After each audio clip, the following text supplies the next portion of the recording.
भारत के लिए दो आदमी सर्द-दर्द बन गए हैं। एक हैं ट्रेविस हेड जो भारत के लिए सर का दर्द बन गए हैं और दूसरे खिलाड़ी हैं विराट कोहली जो भारत के लिए सर का दर्द बन गए हैं।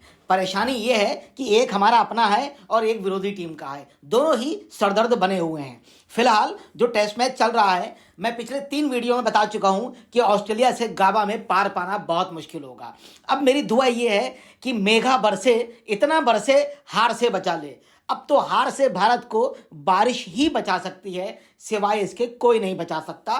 कोई खिलाड़ी आ जाए, कोई 30 मारखा आ जाए, 100 रन मार ले, 150 मान ले, हार से नहीं बचा जा सकता। अगर हार से कोई बचाएगा तो इंद्र देवता बचाएंगे, बारिश बचाएगी, भगवान बचाएंगे, कुदरत बचाएगी, इसके सिवाय इन्हें अब कोई नहीं बचा सकता। जिस पिच पर ट्रेविस हेड 150 रन मार के जाते हैं, जिस पिच पर स्मिथ 101 रन मार के जाते हैं और जल्दबाजी में आउट हो जाते हैं, उसी पिच पर हमारे 30 मारखा आते हैं और बहुत जल्दी से अलविदा हो जाते हैं। यशस्वी जायसवाल, ऐसा लगता है गाबा के अंदर वो आएंगे, 100 रनों का स्कोर करेंगे और मैच को जिता जाएंगे। 4 रन पहली गेंद पे 4 रन मारते हैं और दूसरी गेंद पे कैच देकर अलविदा हो जाते हैं। राहुल ठीक खेल रहे हैं, 30 रन बना चुके हैं, 52 रन, सराहनीय खेल खेला। जिस पिच पर राहुल सराहनीय खेल खेल रहे हैं, एक एक गेंद मैंने राहुल को खेलते हुए देखा, उस पिच पर विराट कोहली कॉट बिहाइंड होकर चले जाते हैं। जिस पिच पर राहुल सराहनीय खेल दिखा रहे हैं, वहां जब गिल खेलने आते हैं तो 3 बॉल खेलते हैं और बहुत ही खुशकिस्मती के साथ हिंदुस्तान को 1 रन नवाज कर चले जाते हैं। उसी पिच पर ऋषभ पंत आते हैं, 12 रन पर 9 रन बनाते हैं, 12 गेंदें खेलते हैं और वो भी अलविदा हो जाते हैं क्योंकि उन्हें भी पवेलियन में जाने की बहुत जल्दी होती है। आपको आश्चर्य होगा, कल का जो मैच चला, ऑस्ट्रेलिया ने 7 विकेट के आगे आज मैच खेलना शुरू किया।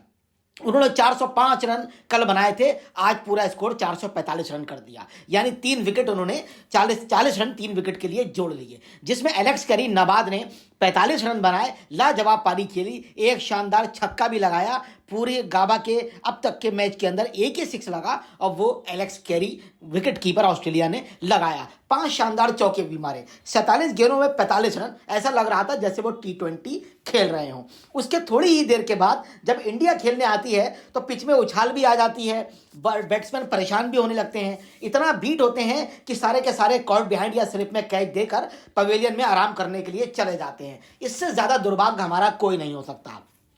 पूरा हिंदुस्तान कह रहा है, पूरी दुनिया कह रही है कि कोहली और रोहित चलेंगे तभी मैच आगे बढ़ेगा। मैंने भी यही वीडियो बनाई कि कोहली और रोहित चलेंगे। हमारा कर्तव्य बनता है कि हम टीम का हौसला बढ़ाएं और जनता के अंदर कोई भी नेगेटिव बात ना कहें। मैंने जितनी वीडियो बनाई उसके अंदर यही कहा कि कोहली और रोहित ही रीढ़ हैं, अगर वो चलेंगे तो मैच आगे चलेगा।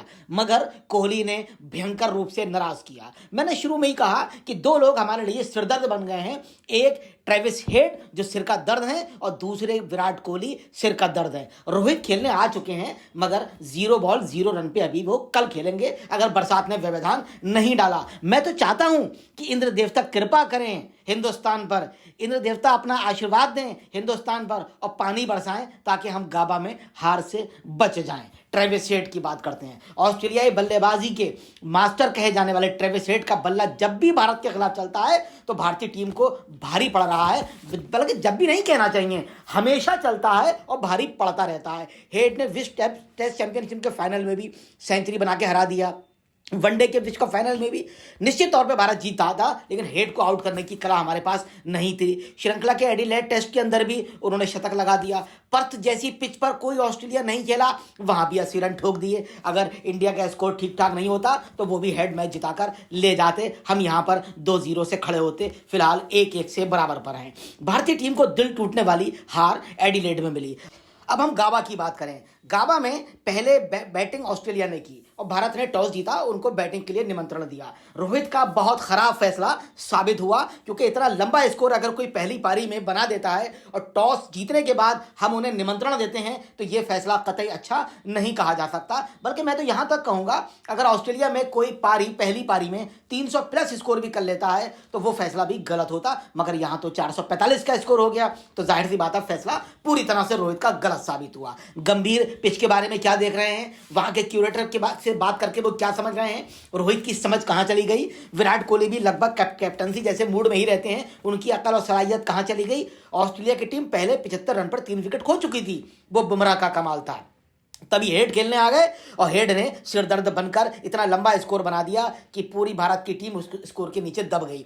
हेड तो खेले खेले, जो फॉर्म में नहीं थे स्मिथ, उनको भी उन्होंने चलता कर दिया और 100 रन उनके भी बनवा दिए, 101 रन बनवा दिए। बारिश के कारण पहले दिन का खेल 13 ओवर हो पाया था, अगर 13 ओवर का खेल नहीं हुआ होता, 80 ओवर का खेल हुआ होता, तो मुझे लगता है कि हम भारत के लिए घंटे हार के गिन रहे होते कि अब कितने घंटे के बाद भारत हार जाएगा। हो सकता था तीसरे दिन ही फैसला आ भी जाता, मगर आप देख रहे हैं बारिश के कारण बचे हुए हैं। कृपा कुदरत की बनी रहे।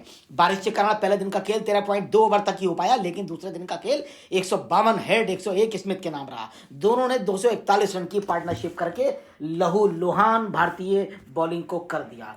आपको पता है, गाबा में के बाद मैं अपनी समीक्षा कहूं तो इस पूरी की पूरी सीरीज के अंदर अगर मुझे भारतीय टीम की तरफ से कोई बहुत प्रभावित कर रहा है तो सिर्फ वो बुमराह है। नंबर 1 पर, नंबर 2 पे बुमराह है और नंबर 3 पर भी बुमराह है और चौथे नंबर पे सिराज का मैं नाम लेना चाहूंगा। बुमराह ने कपिल देव को भी पीछे छोड़ दिया। बुमराह ने एशिया के बाहर टेस्ट में 10वीं बार एक पारी में 5 विकेट लिए। किसी भारतीय गेंदबाज ने सर्वाधिक बार ऐसा किया। इस मामले में बुमराह ने हम वतन कपिल देव को पीछे छोड़ दिया, जिन्होंने एशिया के बाहर टेस्ट में 9 बार 5 विकेट लिए, मगर कुल मिला के उन्होंने 6 विकेट लिए और लाजवाब परफॉर्मेंस के साथ मंत्र मुग्ध कर दिया। और उन्होंने 28 ओवर में 9 बिडन 76 रन देके 6 विकेट लिए। इससे बढ़िया परफॉर्मेंस नहीं होती। मन को जीत रहे हैं बुमराह और सिराज, बाकी बल्लेबाजों ने तो भारत की टीम को धराशायी करके रख दिया है। हेड का इससे पहले गामा में टेस्ट में प्रदर्शन बहुत खराब रहा था, लग रहा था वो गामा में नहीं चलेंगे क्योंकि लगातार डबल जीरो रहता था, मगर भारत को देखकर ऐसा लगता है जैसे उनकी आंखों में कोई ऐसी चीज आ जाती है, उन्हें बॉल नहीं फुटबॉल नजर आने लगता है और वो रन ताबड़तोड़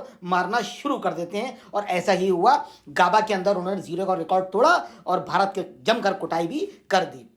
हेड का कैच की बात करें तो रोहित ने हेड का कैच शुरू में छोड़ दिया। क्रीज पर समय बिता चुकी ऑस्ट्रेलियाई जोड़ी हेड और स्मिथ को बड़े शॉट खेलने में कोई परेशानी नहीं हुई। कहीं लगी नहीं रहा था कि इस पिच पर उछाल है या बहुत शानदार हमारे बॉलर्स बॉलिंग कर रहे हैं या कोई पिच में दिक्कत है, मगर जब भारत खेलने आता है तो तमाम पिच में दिक्कतें शुरू हो जाती हैं। लेकिन बुमराह एकमात्र ऐसा बॉलर है जो ऑस्ट्रेलिया को परेशान कर रहा है, मगर दूसरे छोर पर 50% मदद सिराज से ही मिल पा रही है।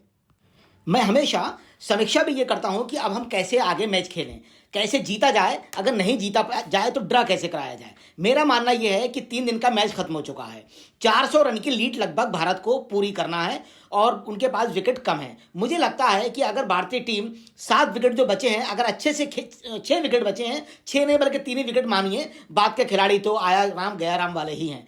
3 खिलाड़ी ऐसे हैं, अगर ये खींचतान करके फॉलोवान बचा लेते हैं तो बहुत बड़ा शुक्र कहिए। अगर ये फॉलोवान नहीं बचा पाते हैं, हर हाल में इन लोगों को 2 दिन तक विकेट पर रुकना पड़ेगा।